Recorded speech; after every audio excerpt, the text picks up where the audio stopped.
Welcome to the High at 9 News Hour, where you will hear from cannabis industry experts and professionals from around the country talk about important topics while shining light on global issues and discussing cannabis as it relates to politics, regulation and reform, data and technology, science, research and medicine, family and parenting, art, celebrities and entertainment, fitness, sports, mental health and wellness, and plant-based medicines and entheogenics. Together, we are building a stronger community, fighting the stigma and creating change. With your hosts, Jason Beck and Rico Lamitte, joined by special industry expert correspondents from around the country, and daily antics brought to you by Cannabis. Coming to you live every Monday through Friday at 9 a.m. Pacific Time and high noon on the East Coast. And thank you all for getting high at 9 with us.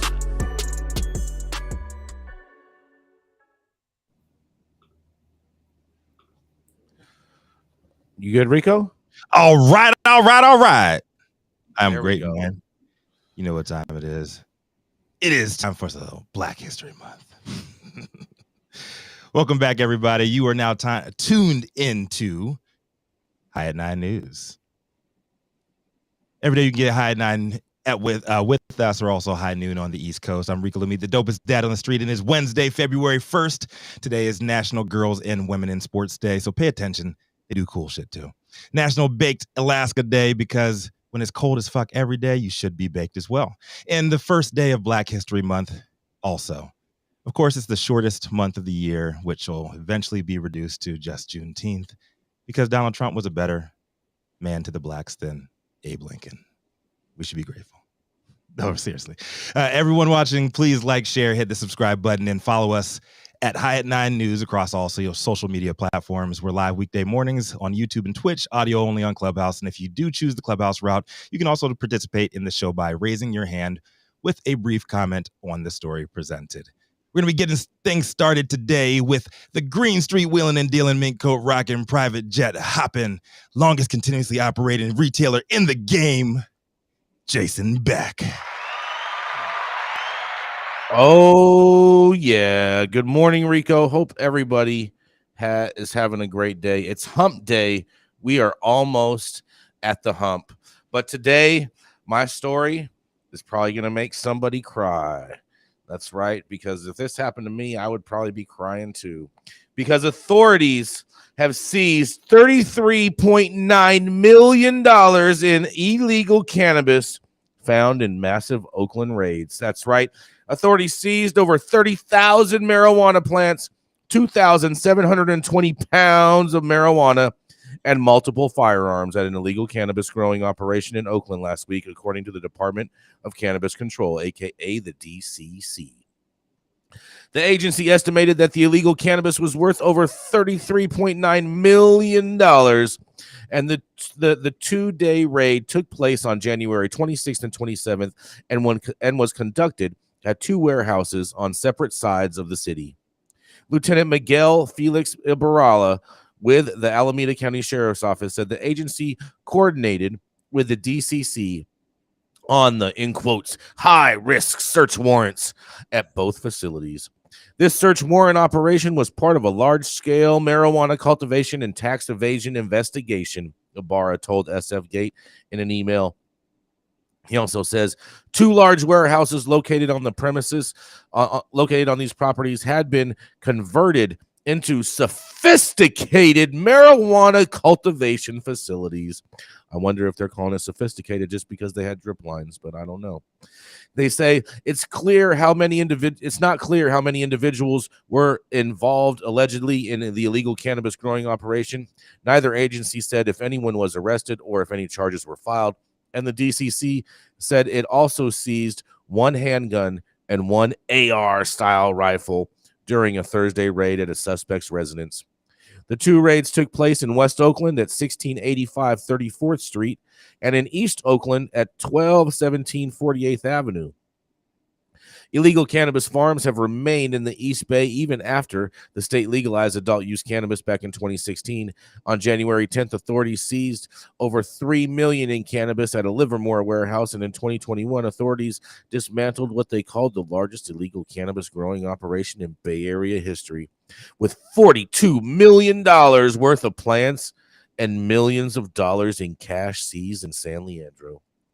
The DCC estimated that the marijuana plants seized last week were worth $27.9 million, and the processed marijuana flower was worth $5.9 million. The estimate works out to roughly $823 per plant and $1,650 per pound. That's a good number you're getting for pounds if they're getting $1,650 of cannabis flower, which is significantly higher than the current market rate for legal cannabis in California. Furthermore, cannabis sold outside the state in illicit markets can be worth more than legal marijuana sold in California's legal market, they say. And the DCC did not explain how it estimated those totals or how they came up with those figures.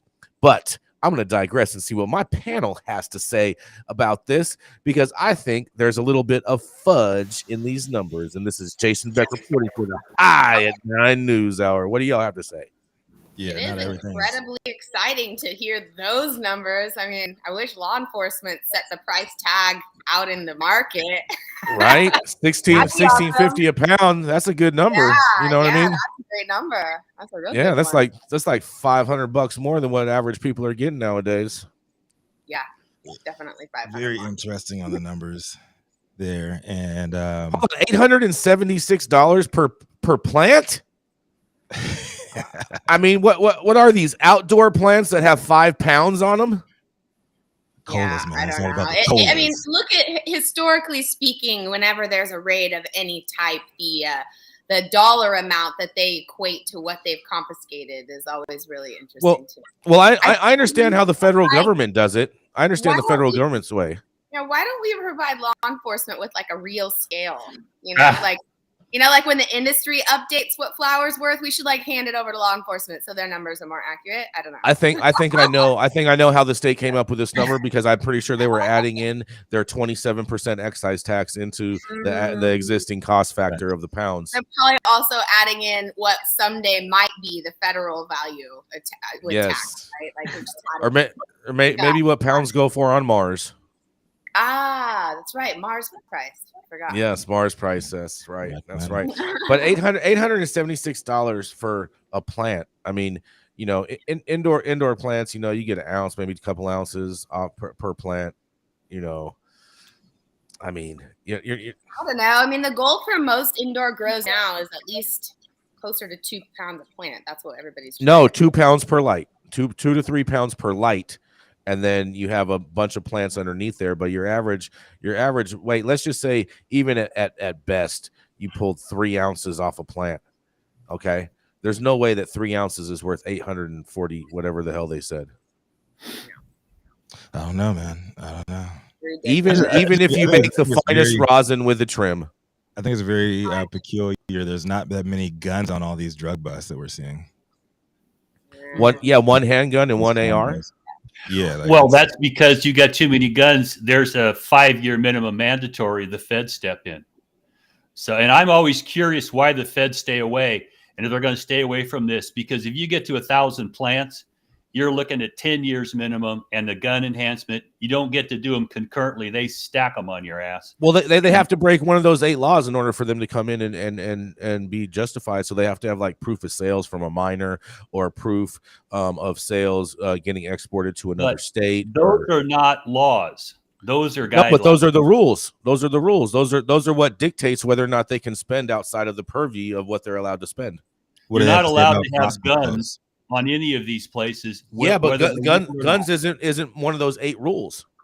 Well, it doesn't matter, because if you're in federal court and they're charging you with a gun enhancement, you can't waive the Cole memo and go, oh, look, they're not supposed to do this. They're going to laugh your fucking ass right out of court and throw you right in prison. So guidelines are guidelines. That's part of the problem we have here. They're trying to sneak around the side window rather than go in the front door and say it should all be legal or illegal, draw hard lines, keep the feds out of this shit. Where's that line drawn?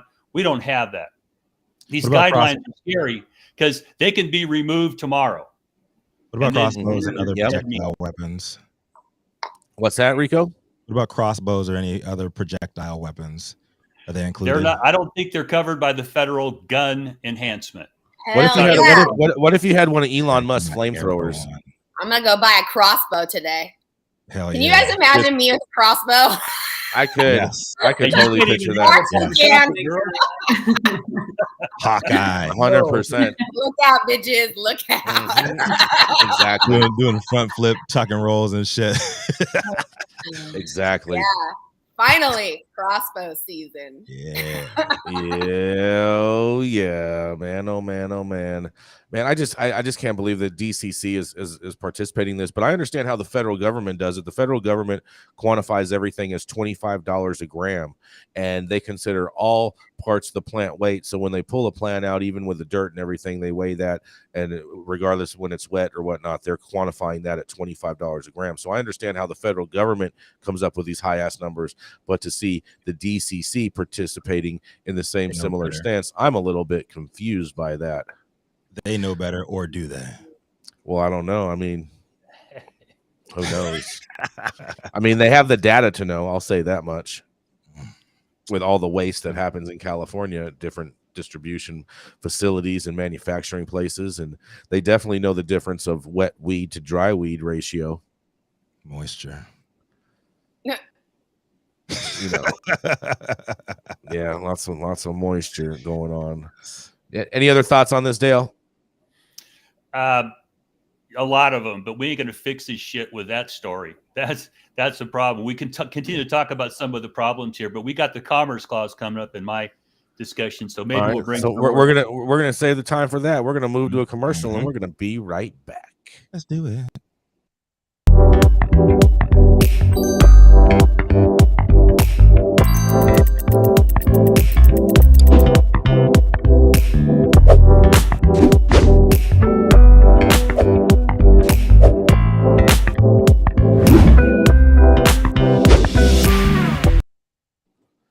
I like all the little air noises on there, Rico. It makes me think of like karate kicks in Mortal Kombat.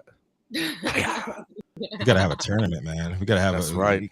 Mortal Kombat's downstairs in at Green Street, right? We have Street Fighter, the old school Street Fighter. Okay. Yeah, it's pretty dope. Championship edition, Turbo. It is Turbo. But coming up next, it's the dope dad himself, the one that likes to play more video games and he likes to cook dinners. That's right. It is Rico Lamitte. Thank you, everybody. Thank you. No, seriously. My headline today is from NOLA.com by Ian McNulty. King Cake makes the leap to medical marijuana through Mardi Gras themed cannabis chews. Mardi Gras season is upon us, and as much of the yearly Louisiana tradition represents wild partying in New Orleans, massive unsafe crowds on Bourbon Street, and of course the illicit, untaxed trading of colorful beads for sexual favors in broad daylight. You know, like spring break for folks that never made it to college, or the ones that did and their parents could afford that trip to Cancun. Anyone who's celebrated knows another tradition involved with Mardi Gras is King Cake, the weird giant cinnamon roll / coffee cake hybrid with the plastic baby baked into it, like it ain't as much of a choking hazard to drunk ass adults as much as it would be a toddler. King Cake, or the Three Kings Cake lore, is rooted in Western Christian tradition of Epiphany, celebrating their visit to Christ the child. The eve of Epiphany, aka the 12th night, or the last of the 12 days of Christmas, commences in Epiphany season. The cake traditions related to the Roman feast of Saturnalia, festivals dedicated to the god Saturn, where Romans would celebrate longer days to come after the winter solstice. As Catholicism spread, Roman authorities tried to, but they could not stop citizens from their wild partying ways. So they compromised and edited the actual date of Jesus' birthday from a more accurate late February, early March to December, and that's why we still to this day celebrate Christmas on the 25th. Aside from the loud, wild music and midday anything goes street orgies, round cakes were also made with figs, dates, and honey. Everything was shared equally amongst the elites, commoners, and slaves. And as early as the 3rd century, a dry bean was hidden inside that cake, and the lucky one who got it was named King of Kings. For a short time, established in advance, essentially making fun of faux Christian mythology. Y'all might ask, what does this have to do with fucking cannabis. Well, that bean that evolved into a miniature baby figurine representing baby Jesus. And this comes to us today with Louisiana decriminalizing cannabis late August. It was only a matter of time before king cake tradition made its way to the nascent industry. And sure enough, Good Day Farms was first to make the move. Per the article, the king cake flavored coffee when you needed a boost. There's also king cake flavored vodka when it's time to party. Now there's a new line of king cake edibles come in the flavor of chews that ail you through. Though in Louisiana, you will need a medical prescription to get them. They'll be available in strawberry, lemonade, watermelon sugar, tiger's blood flavors, and at state-approved dispensaries on the 21st. Arkansas-based Good Day Farms has become one of the biggest suppliers of product to Louisiana's industry as one of the only 2 permitted cultivators through a state partnership to grow at LSU. How did an Arkansas operation take over the Louisiana market before they even got up and running? Follow the fucking money. The vegan and gluten-free pectin chews are not made from brioche like traditional king cakes, but they are cinnamon flavored with multicolor coating, similar to those of you who know what king cakes look like. Each contains 20 milligrams of THC, the company said. But my favorite part of this article by far was the breakdown of the product's sketchy dosage science. And I want to hear Mandy's take on this one. Good Day Farms executive chef Peter Sturdivant said, dosage levels are relative. Though this is generally considered a potent amount, the nice thing about chews is that you can portion them into smaller pieces if you want less of an effect. We also recommend starting off low and going up from there to help you find your perfect dosage. This is coming from a medical provider, y'all. Welcome to the game, Louisiana, and good luck to everyone taking a chance on one of these state cartel-funded and approved trap candies, capitalizing off American traditions derived from millennially celebrated compromises rooted in pagan pedo street fests. That's a fistful of hyperinflation adjusted beads. Get me these days in Joe Biden's America. I'm Rico Lamitte, the dopest dad in the street. I'd like to hear from the rest of the team on this one. Oh, Mandy, you got this. You're an edibles judge. This sounds like right up your alley right here. When it comes to dosing edibles, I mean, obviously the number one rule is start low and go slow. We all have to figure out our own ratios, but I don't know. I personally love high dose things. So do you really? I mean, this just sounds like she said 20 milligrams ish coming from a medical. 20 milligrams ish. I mean, from a medical facility ish. For somebody who loves a higher dose, that's a good dose. You know, for me, that's a good starter dose for most high dose edible folks. When I hear 3 milligrams or something like that in an edible, I think, damn, I have some serious work to do to get where I want to be, right? But recognizing that I'm a bit more of an anomaly, most people are not at that level, and you know, at the end of the day, if I have to eat more edibles to get where I need to get, then I will. So the rest of y'all don't get too high. You know? Oh boy. I think there's going to be a lot of cross-statedness on Bourbon Street this year at Mardi Gras. I mean, I'm for it. I'm there for it. Okay, where's my invitation to this celebration? Outstanding. Personally, I'm kind of over gummies. Like, I wish they would have did a cake or something like that, you know? Like, there's so many gummies out there, and the flavorings that they're picking, like, it's not really, I don't know. It's hard, right? To get around another gummy is like, it is. I'm glad they don't have the baby in there. They should have that little baby. There has to be something exciting about it, right? Like what is the turn up? What's the little nuance that's going to be the hook? You know, exactly. I mean, I used to sell so many thousand. Yeah, I mean, is it? I don't know if that's the hook. I don't know if that's a good hook. I feel like Mardi Gras every time I eat edibles. I'm like, yeah, let's go. Yeah, put your funny glasses on and. Matt St. Germain ain't in here to get on this and the roots of Mardi Gras and the debauchery and the pedo fests that came from the Feast of Saturnalia that we believe is Christmas. Oh, boy. It's just pervading culture. History. I mean, these real history, y'all. These edibles, man. I just is always such a problem. I mean, I remember back in the days, everything was labeled 1x, 2x, 10x.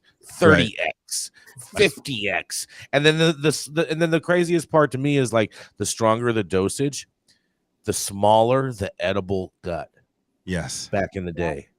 Was it? All right. Didn't Cuba Chews have that like real little one that was 100 milligram? No, it was like 250 milligrams. It was called the Decadose. It was like 225, 200 something things. I used to sell so many of those things. But that's even in medical days when it was more refined. I'm talking about even before then, when there was no standard dosage or no one used milligrams. It was just everything was by how many X's it had on the sticker. If the more X's. Listen, at the end of the day, if we want to be taken seriously as an industry, we have to be able to get people to understand exactly how much they're taking, right? They need to know what they're ingesting. They have to be able to feel confidence in the product, right? Mm-hmm. We don't go back and buy the same product over and over and over if we don't believe in it, right? So what are you establishing with your customer base at the end of the day? Yeah, that's what I was getting at. It, and them being a medical market that was so slow to come to the game in the first place, I would have thought it would be more precise there, but it's not like they have a lot of regulation there or a lot of competition because there's only two state. Mardi Gras. There's only two state-approved cultivators, period, and one of them's based in Arkansas, and they're both growing at LSU. It's all bad.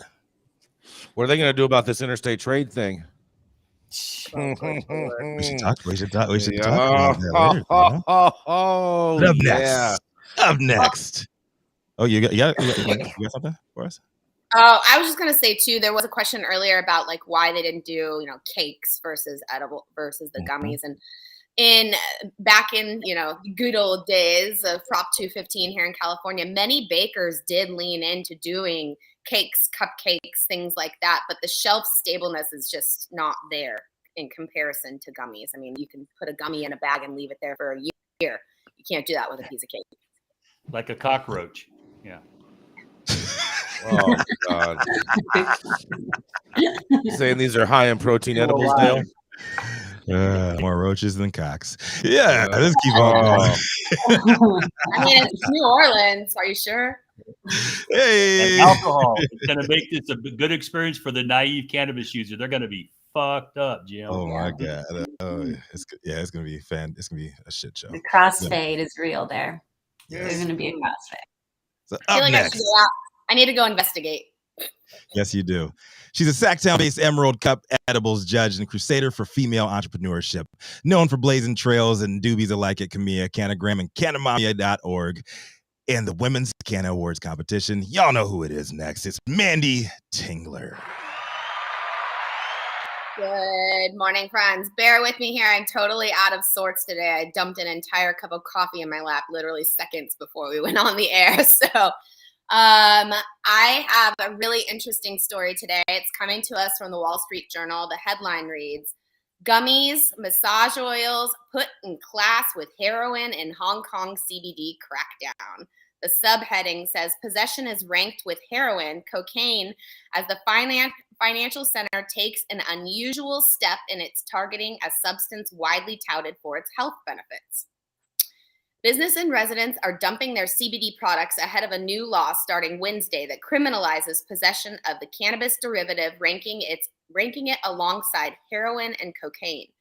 Product like oils, drinks, and gummies infused with CBD or cannabidiol have been disappearing from store shelves in recent weeks. Authorities placed disposal boxes around the city for users to offload CBD-laced items. Business owners are slashing prices on remaining stock, throwing fire sale parties, and converting storefronts as they shift into new lines of business before the law takes effect. The ban on products containing the compound and non-psychoactive component of cannabis threatens penalties of up to 7 years in prison for possession and up to life for manufacturing or trafficking the substance. Authorities have justified the ban, arguing that CBD is difficult to separate from THC, the high-inducing compound of marijuana.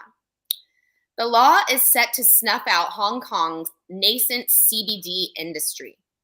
In the past few years, businesses selling an array of CBD-infused products have sprung up across the city, joining a fast-growing global market valued by analysts at about $2 billion in 2021. Smoke shops stocked CBD-loaded vape pens, craft breweries served up CBD-spiked beer, and beauty parlors offered CBD-infused lotions and body oils. It's such a shame, says Jessica Wong, founder of Sea Hemp, a store in central Hong Kong selling oils, creams, and other products containing CBD. If you talk to any CBD business owner, we are not hippies, she said. Our core has always been about wellness. Ms. Wong said she's been selling what remains of her stock at deep discounts and will convert her store to a beauty salon. Vials of CBD oil that earlier fetched almost $130 were priced for around a tenth of that. While many Western countries have loosened policies on cannabis in recent years, many Asian nations maintained a strict zero tolerance towards narcotics. Singapore, for example, bans all cannabis and cannabis derivatives, which extends to CBD. China banned CBD in cosmetics in 2021 and has said it isn't approved for food or medical use. In contrast, Thailand last year became the first country in Asia to decriminalize cannabis altogether. Hong Kong's decision to single out CBD for an outright ban is unusual, said Anthony Torrig, head legal analyst at Canna Intelligence, a consulting firm and data provider for the cannabis industry. There are certainly many places where CBD is not legal. However, we haven't seen anything like this in recent history, with CBD quite like Hong Kong is doing now. And in that, they are taking a step to affirmatively ban CBD as a substance. Cannabis plants contain dozens of cannabinoid chemicals, including CBD. The compound isn't psychoactive like THC. Some researchers and companies say CBD can ease pain, anxiety, or help with sleep. Many countries have been easing restrictions on CBD. In 2018, Congress legalized hemp, a cannabis plant with a minimal level of THC and its resulting products, but left them to the Food and Drug Administration to regulate. That same year, the agency approved the first CBD prescription drug in the U.S. as a treatment for a rare form of epilepsy. However, the FDA last week said that more oversight of CBD products was needed, and it would seek more powers from lawmakers. Hong Kong authorities have said that CBD is hard to isolate from THC and warned that CBD products can contain trace amounts of the psychoactive compound. They have also said that CBD can naturally degrade into THC under normal storage conditions and can be used to produce THC. While it's possible to convert CBD-THC, doing so requires a powerful acid and high temperatures, said Jennifer Martin, a doctor and chair of clinical pharmacology at the University of Newcastle, Australia. She said she isn't aware of any studies showing CBD converting to THC in storage or in the human body after consumption.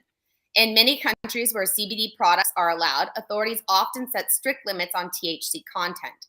Under the 2018 U.S. federal law, cannabis plants and derivatives can contain no more than 0.3 THC on any dry weight basis, according to the FDA. In a 2-day raid of a warehouse and CBD shops in January last year, Hong Kong customs authorities seized 25,000 CBD items that they said contained THC and arrested 9 people. The Hong Kong government proposed controlling CBD in June. The article goes on about, the different raids that have happened, but folks, let's talk a little bit about this entire banning of CBD in Hong Kong and treating it just like cocaine. What the fuck? This is Manndie on High at Night. This sounds to me like a lot of Chinese influence in Japan.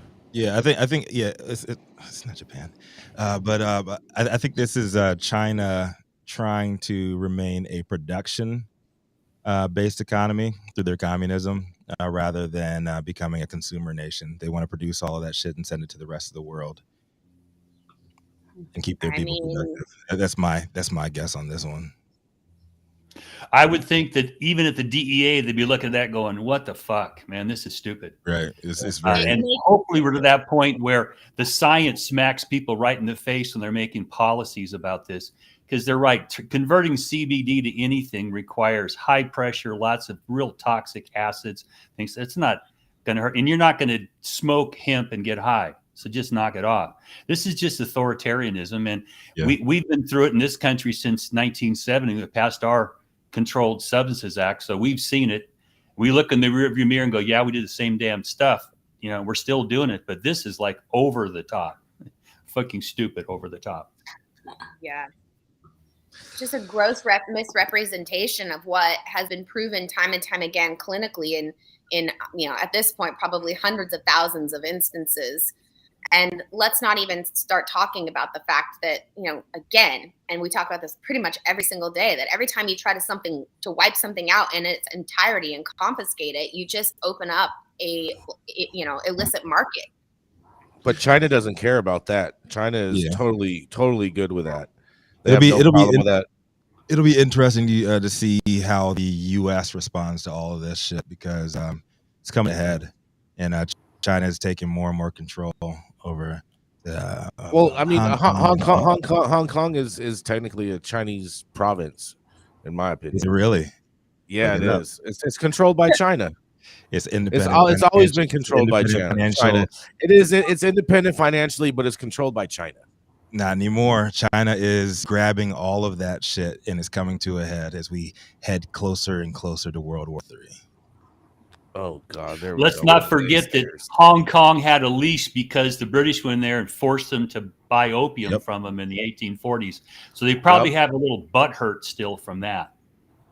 Yep, it's really crazy to see all of the U.S. diplomats really fumble over their words of how to classify Hong Kong in any of their press releases, and they will correct themselves if they call it a country. I call it a Chinese island. If they call it a country, they're like, whoa. It's Joe a political football, what it is. Yeah.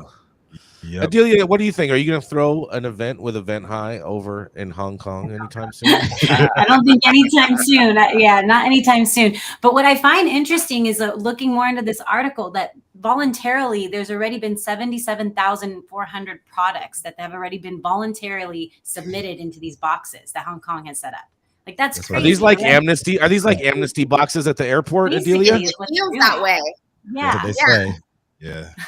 What you're supposed to do with your prescription meds when you are done taking them, instead of throwing them in the trash or in the toilet, you're supposed to submit them. It seems like this exactly like that. I'm willing to bet that these are donation trap boxes, and the communist government in China is going to collect all this stuff and just send them all to another country and have them trapped out and produce revenue for them.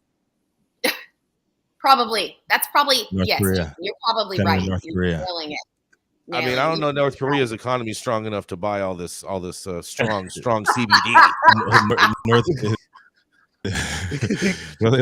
He'll trade it for some Hennessy. I can see him. I can see him sending it to Singapore, and I can see him also sending it to Thailand. I could definitely see him sending it to Thailand, because that's the super trap market out there in Asia. Thailand. They don't give a fuck over Thailand. I'd be willing to put money on that all this stuff is going to get sent out there. Yeah, let's do it. That's right. Coming to a Thai dispensary near you. Oh man, you guys are silly. You guys are so silly. But flying into LAX and you want to taste some of the best weed in the world, then stop by LAXCC, the closest dispensary to LAX, located at 8332 Lincoln Boulevard and open from 8 a.m. to 10 p.m. 7 days a week. Always make LAXCC your first stop when you touch down in LA and score like a winner. And don't forget to tell them I sent you and mention you'd like to get high at 9 for 10% off your full order.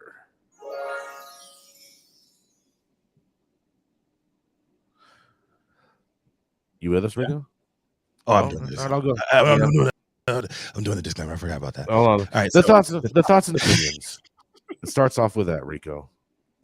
No, you gonna do it? We're going for no fumbles. The thoughts and opinions in general, overall shade thrown a high in 9 News are those of the individual speakers and not those of any other speaker or its followers. The statements made do not constitute legal or accounting advice, and our speakers make no representation regarding the legal status of any substance in any country, area, or territory of any authorities. The views expressed in this room do not establish any fiduciary relationship, and our sponsors do not imply or constitute any endorsement by us or the expression of any opinion whatsoever on the part of any speaker on stage. If you're an easily offended person, then maybe this show is not for you. Also, maybe you should go buy some edibles in Hong Kong.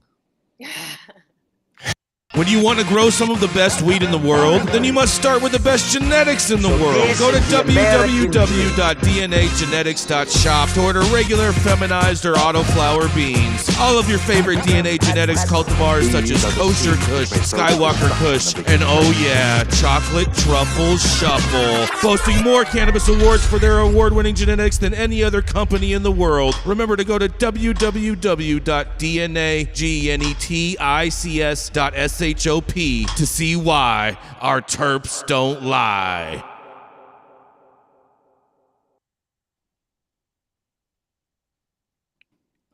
All righty, coming up next, we have the lawyer who's done federal time for a cannabis crime. That's right. It is other than the man himself, our model law representative, Dale Schafer.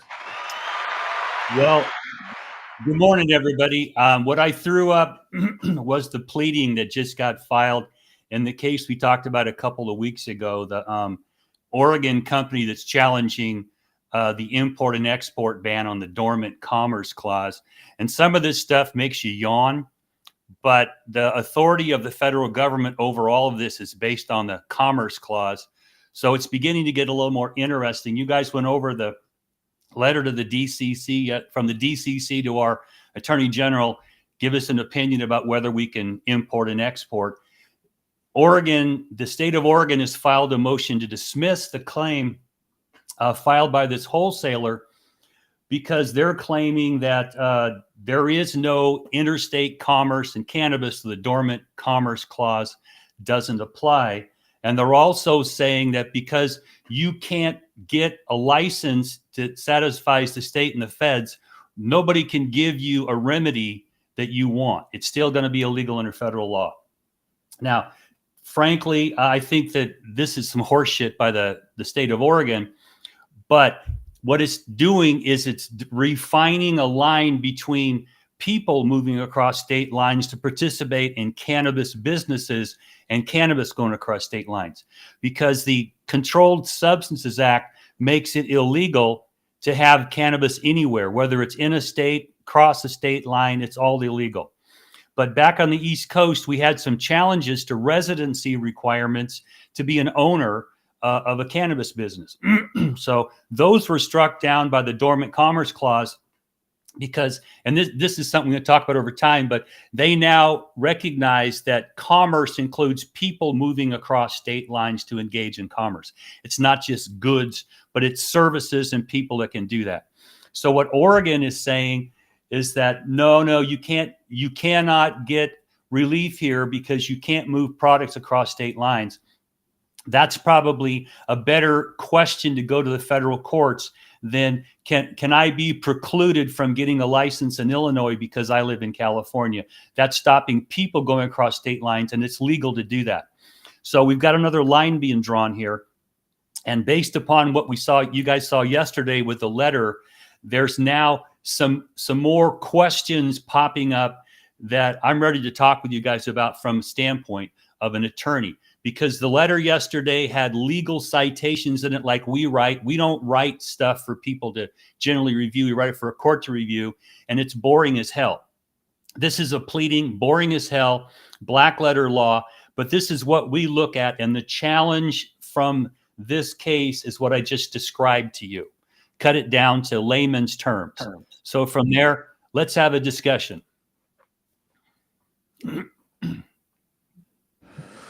Oh boy. Are you ready to discuss this, Dale? Oh yeah. Let's fucking go. All right. Yes. I think that it's ridiculous that the state of California did this. I find even more interesting that the state of or was it the state of Oregon, or was it just it's not the state, it's just against the governor? No, this is the state. They're acting through their attorney general and the head of their Oregon alcohol and whatever commission they got. Everybody's got a name for their fucking bullshit bureaucracy, but in Oregon, it's the state that's saying this. Interesting. I find it very interesting that Oregon is kind of, would you call it pulling out in retrospect? Well, I don't think they have a good argument here on a grander scale. But as I told you earlier, Jason, they're pulling out. So they're pulling out. They're retreating. Well, that's one way to look at it. But I'm encouraged that we now have the states stepping into this and going clear back to the Rach case, even my case. We got no attention from the state at all. They told Angel Rach, oh, you're kind of on your own. You go out and butt heads with the federal government. When you're a state butting heads in federal court, they give you a lot more attention because under the 10th Amendment, you really do have a lot of power as a state to challenge the federal government. So I'm hoping the dynamics gets changed here.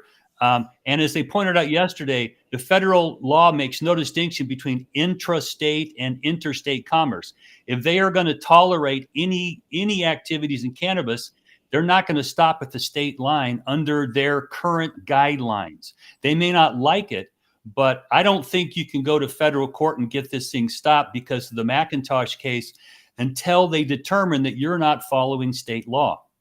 And this is where it all gets mixed up because we don't have a clear law. We have the camel sticking his nose under the tent and then going, oh, it's cool. Come in and set your own tent up. And the next thing you know, we're trying to figure out, and the government will not give us clear guidelines. They're just a bunch of pussies. They don't want to get in the middle of this clearly. Sometimes pussies want to get in the middle of things. But how is this going to affect us on the short term, Dale? Is this going to add more chaos and uncertainty for people trying to put together their game plan so they can figure out their long game? Is that what you see this as?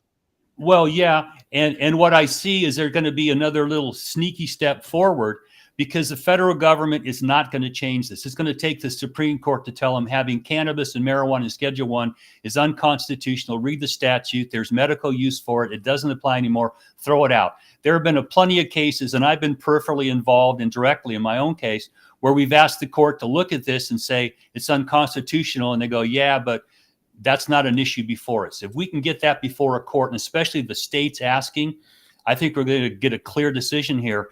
And the way the Supreme Court is acting right now, they're not afraid to throw all this shit out and start over again. I mean, I guess that's a good thing. I mean, they realize the error of their ways. They realize that they're not going to have a winning case, and therefore, why waste the taxpayer money fighting a losing battle? And let's restructure, reorganize, and go back and head in for the fight. Is that what you're saying, Dale? All these people's money is going to be wasted. This is more political than it is legal. Okay, because Rohrabacher Farr, and going way back, and Jason, you know my history with Rohrabacher and all that shit. Yep.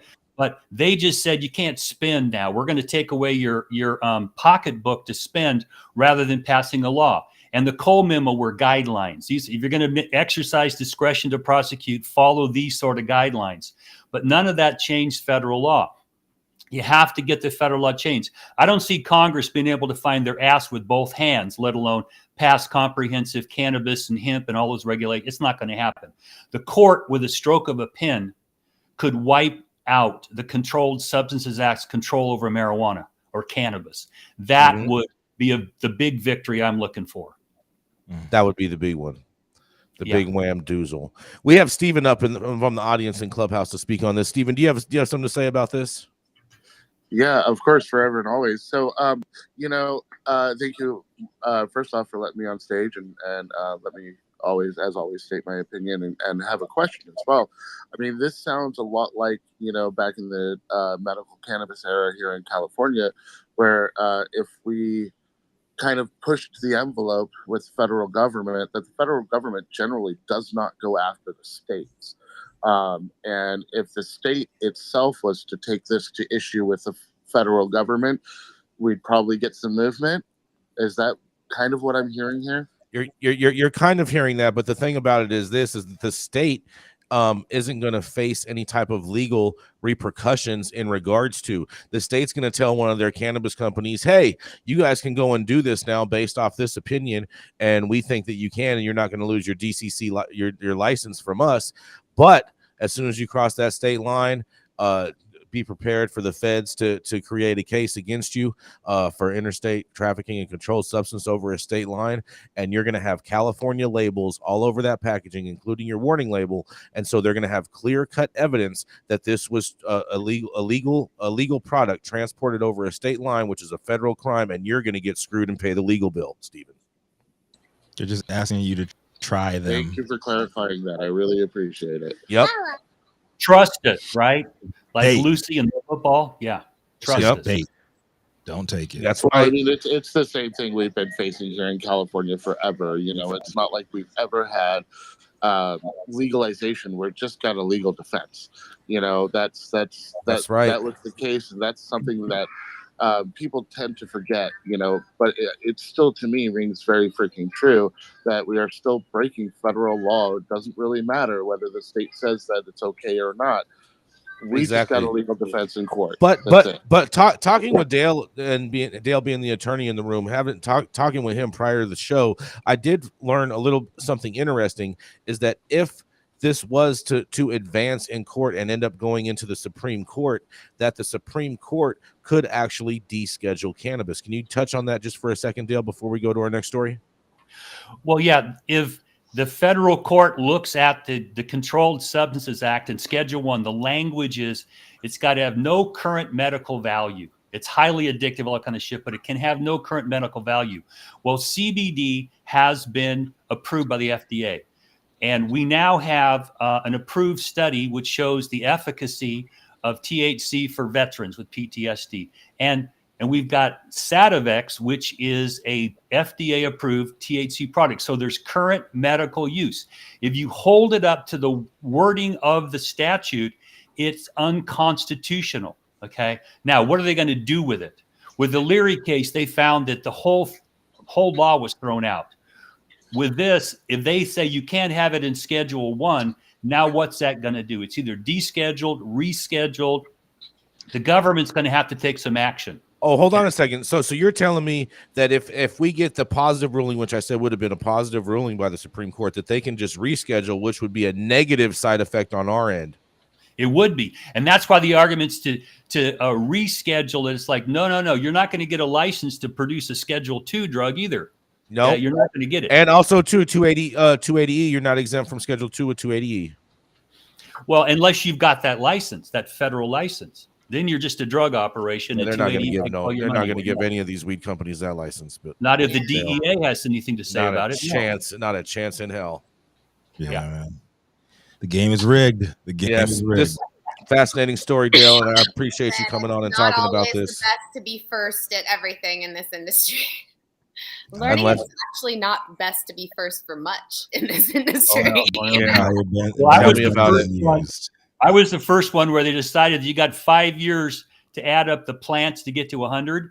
And we're all like, what? What the fuck? We thought if you never have 100 plants, you're not going to federal prison. They said, oh, no, do the math, 5 years. And it's like, okay, I'd already done that. So guess what? I'm going to prison. Somebody put money in my commissary account and, here we go. You're on a whole different timeline, man. But I kept my law license while I was in prison. So fuck them, can kiss my ass. Hell yeah. Oh, that was a good one. We definitely appreciate you on the deep dive out there, Dale. Why we love having experts on our panels, because they can not only keep us in check, but they can also offer deep dives on stories like that where we can also surface. But up next, this spicy Mayflower-rooted redhead conservative with questionable oligarch ties is never afraid to knock pot-loving libs down a peg when she sees fit. The founder of Panoptic Strategies and High at 9 News' very own Washington insider, Gretchen Gailey. Thank you. I apologize for my tardiness, but major thank you to delivery men who just spent over a half hour trying to get a couch upstairs in my DC row home.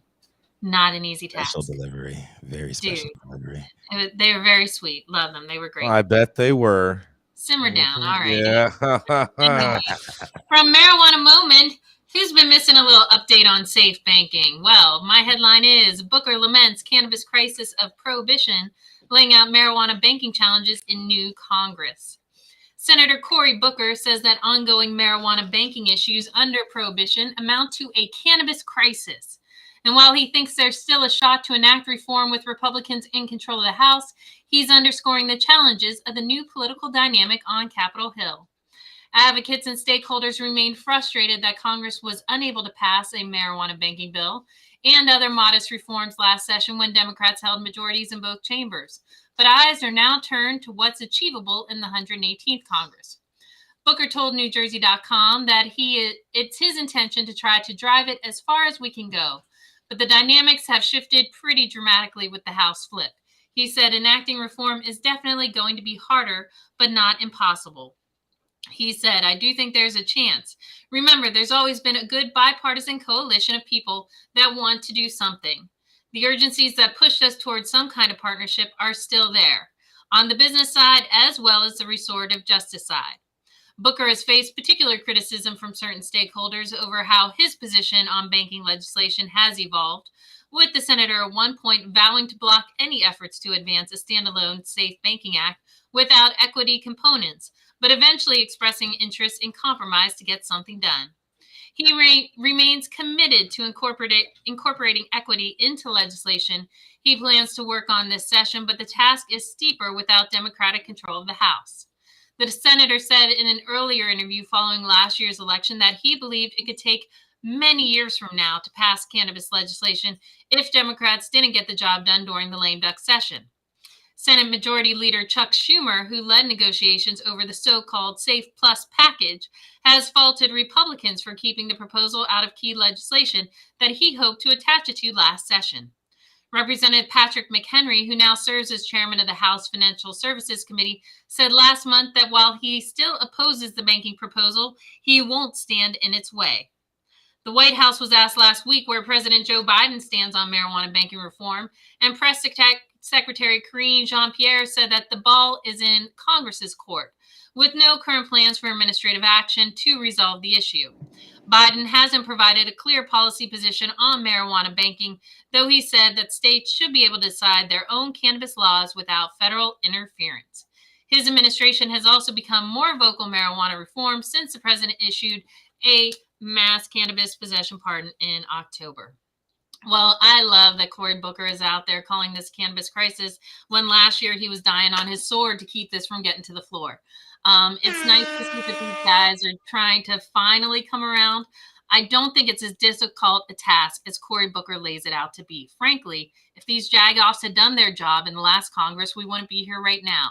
They say, oh, we only had 59 votes. Well, I don't know what freaking votes they were counting, because if you ask many advocates, there was at least 70 votes in the Senate to get it done. So I hope these jokers can get out of the way and let this bill stand on its own and actually pass. Because there is support, Congress just needs to get their heads out of their asses. Cory Booker needs to get off his fucking soapbox and actually do something. This is Gretchen for High at 9 News. Gretchen? I agree with almost everything you said there, Gretchen, but why is it evolution? Why is it when it's a Republican, but it's hypocrisy when it's a Democrat? I never said it was hypocrisy. I said he's an idiot. I mean, this guy is standing there I'll call it a hypocrisy. year ago, and he's saying, it can't get done. I'll die on my sword before I let this go forward. I love how the Democrats love to complain that Mitch McConnell was the one who stood in the way. Exactly. Mitch McConnell did not stand in the way for 2 years. Mm-hmm. He didn't stand in the way for 18 months while Chuck Schumer promised us a bill that was going to save the world and then, was blowing air. I mean, it's all just bullshit. And I'm his big old grandstand on 420. That they care so much. If Chuck Schumer cared so damn much, where has he been for the past 30 years on cannabis reform? Exactly. Nowhere. This is ridiculous. Exactly. This is all grandstanding, all a bunch of hoopla and the kabuki theater at its finest. Exactly. I'm 100% with you on everything you said, Gretchen. Totally agree with you. This is total grandstanding on Cory Booker's part, trying to cry the woe is me. Maybe we should call it the woke is me. You guys stay in the news. You guys stay in the news, man. You know that. You gotta keep. It's the woke is me. Wah wah wah. We can't do anything now because the Republicans are in control. But I'm willing to bet that Republicans actually take the ball farther than the Democrats did when they controlled all three branches. Well, I wouldn't go that far. I think the tricky part here is going to be. I think so. Look at this Judiciary Committee we have. Yeah, okay. Let's look at that Judiciary Committee. Marjorie Taylor Greene in charge of that. How about that? Oh, yeah, Put her on that she's committee. the girl to start Don't worry, lobbying. Matt'll keep her in line, and Thomas Massey will too. Cannabis is going to have strange bedfellows in the House to get stuff moving this year. Yes, that is true. Yeah, it's going to be sexy. More concerned if I were a restorative justice advocate. I don't think Republicans are going to push hard on that whatsoever. So that's going to have to come from the Senate if they want to see that stuff get done. I do hear that the HOPE Act will go again. SAFE is going to go again. I hope they just put the two together to begin. And they can't put them together. Oh wait, yeah, they can, because it'll be single subject. It's all they weed. can do a whole new bill and throw all this junk together. It sounds like the worst. It sounds like the worst rerun season of all time. All of I mean, but at least this one will actually have a finale. Well, cannabis should be used to that. I mean,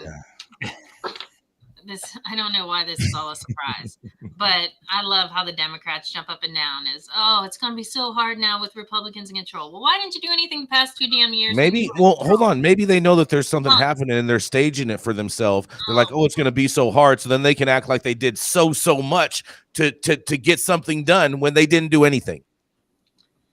I think you're high as it could be a whole mind trick on you, Gretchen. Smells like a false flag to me. Yep. Let's run this ad. This is the best staging ever. Keep it popping.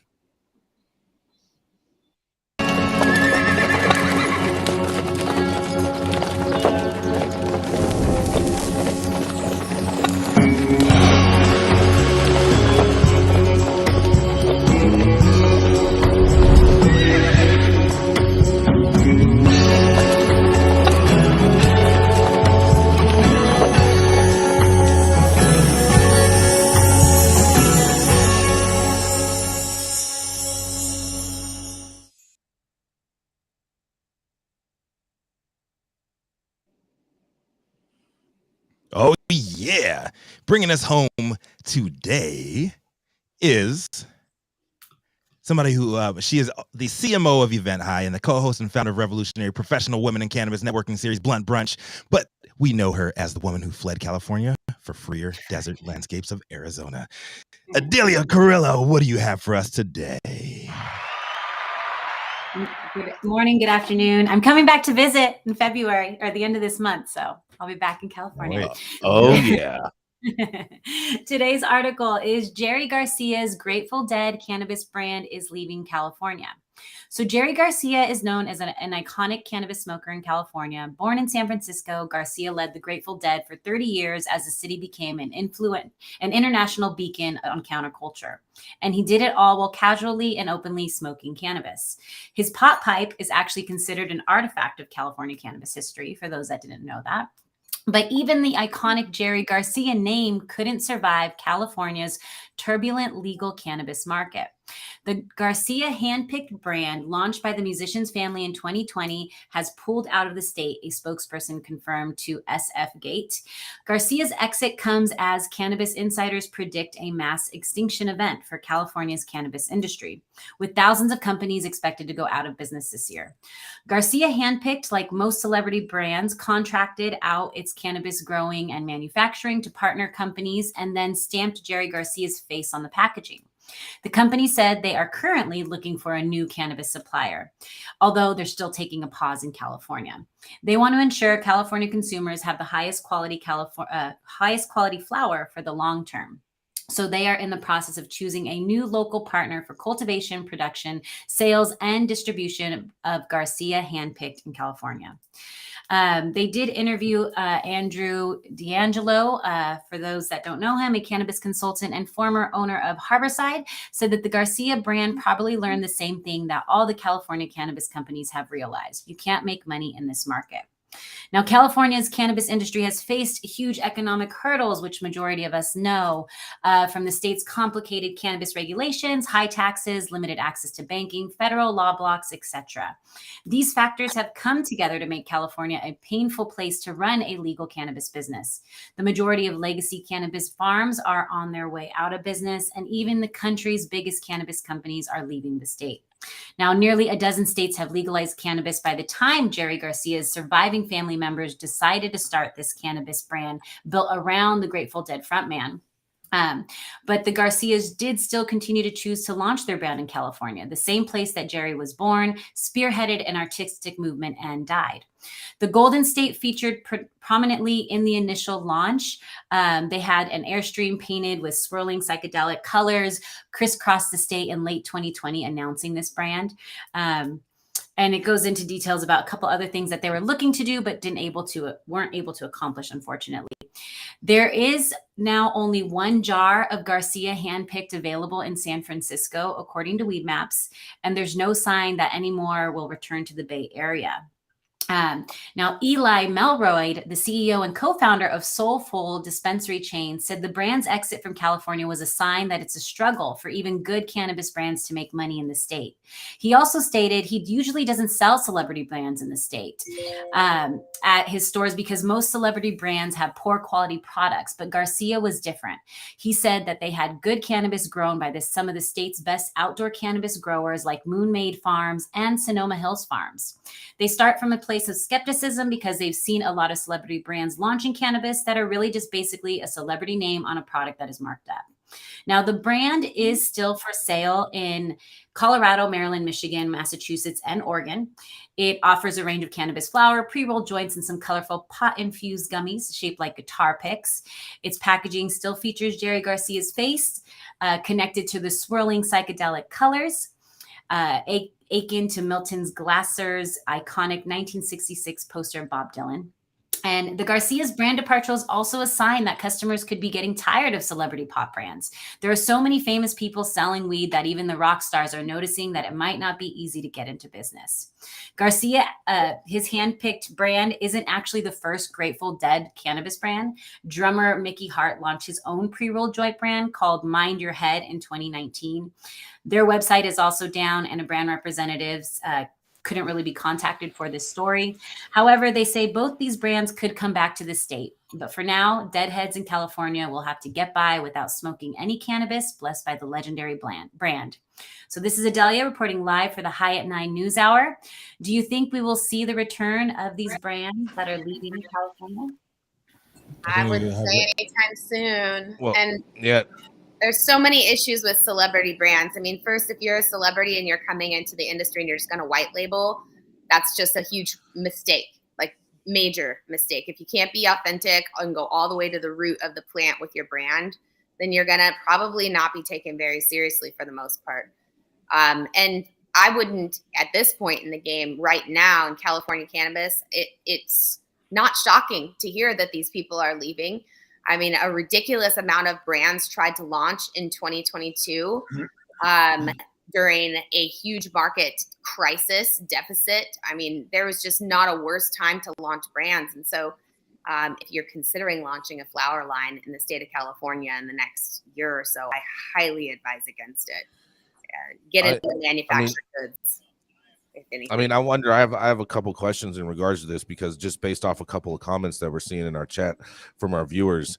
I mean, Jason Pinsky says, interesting timing with the Grateful Dead cannabis getting ready to launch here in California. So I wonder if they're just diverting resources.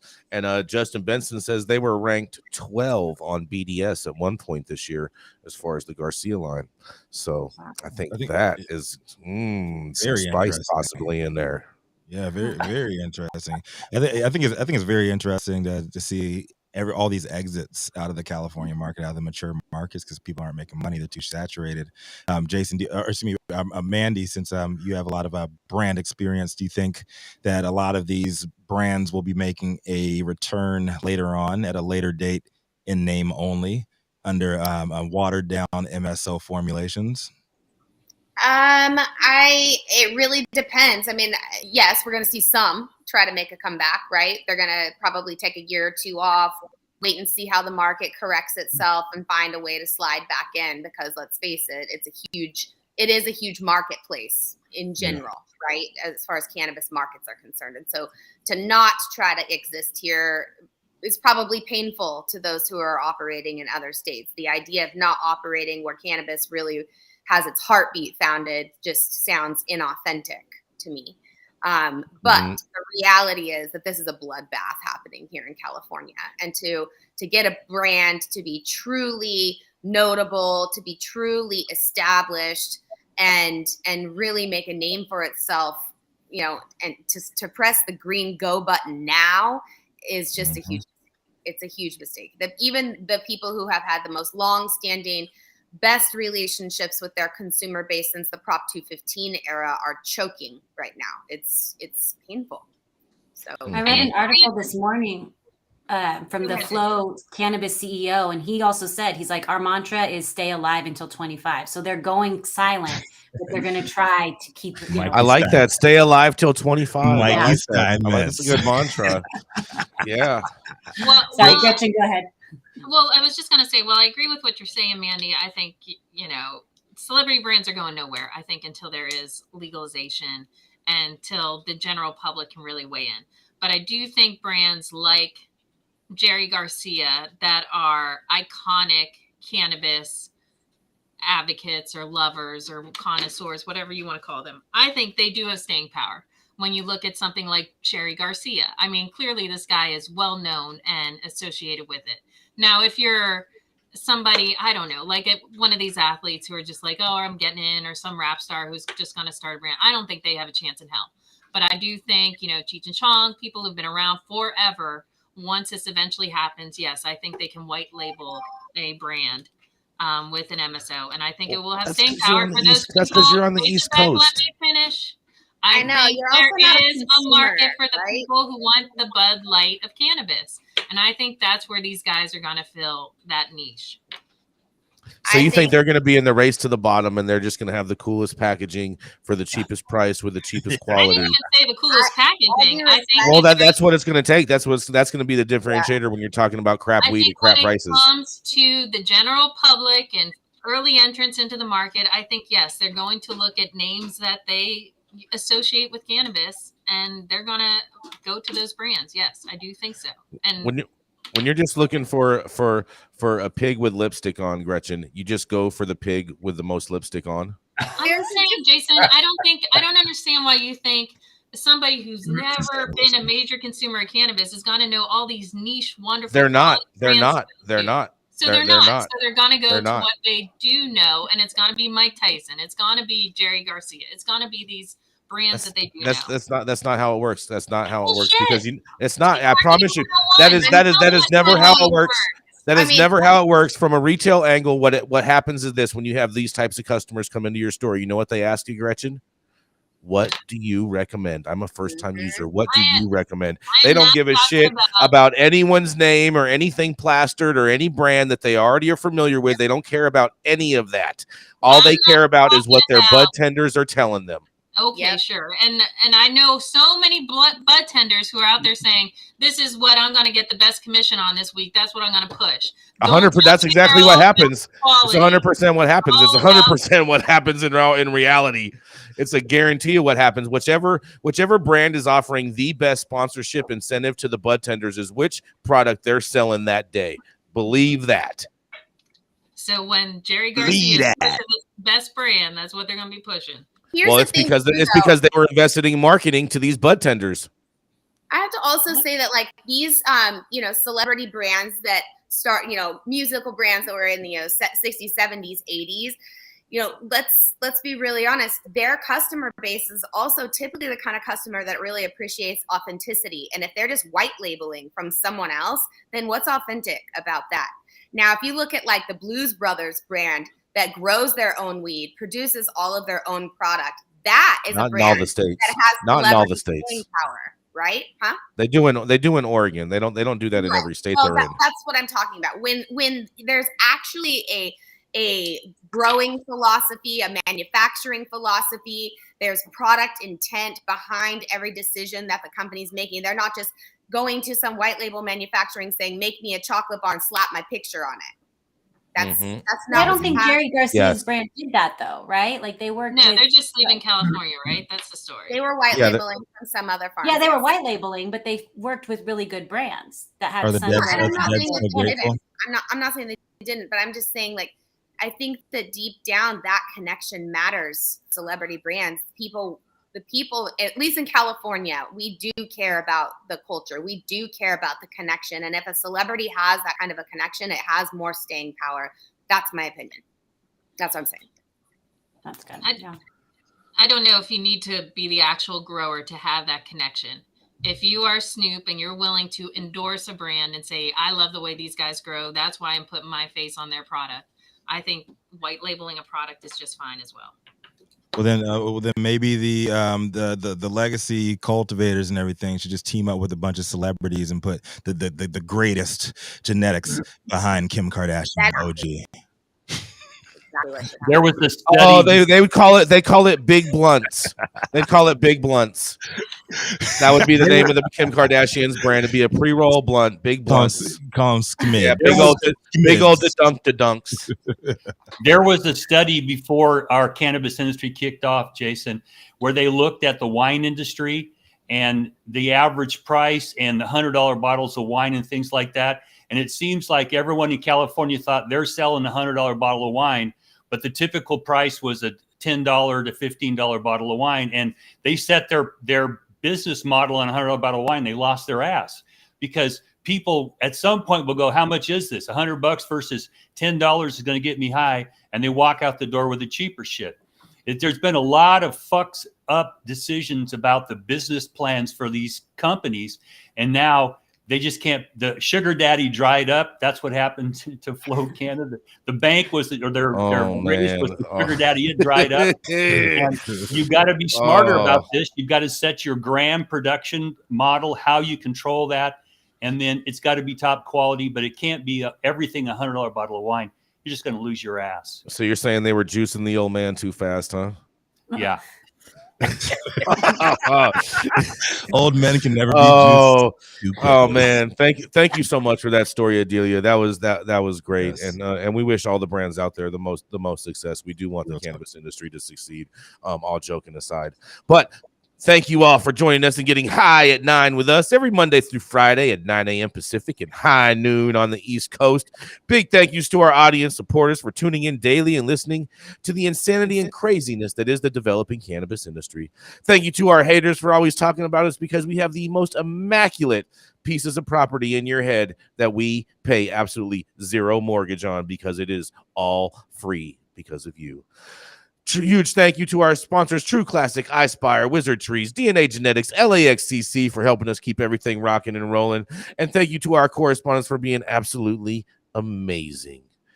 Thank you to Cloud Media Partners, House of Fuego, and Zaza Simone Brown holding it down in Clubhouse, creating this space within the cannabis universe. And thank you all for getting high at 9 with us. It's America's #1 daily cannabis news show. Run it at him.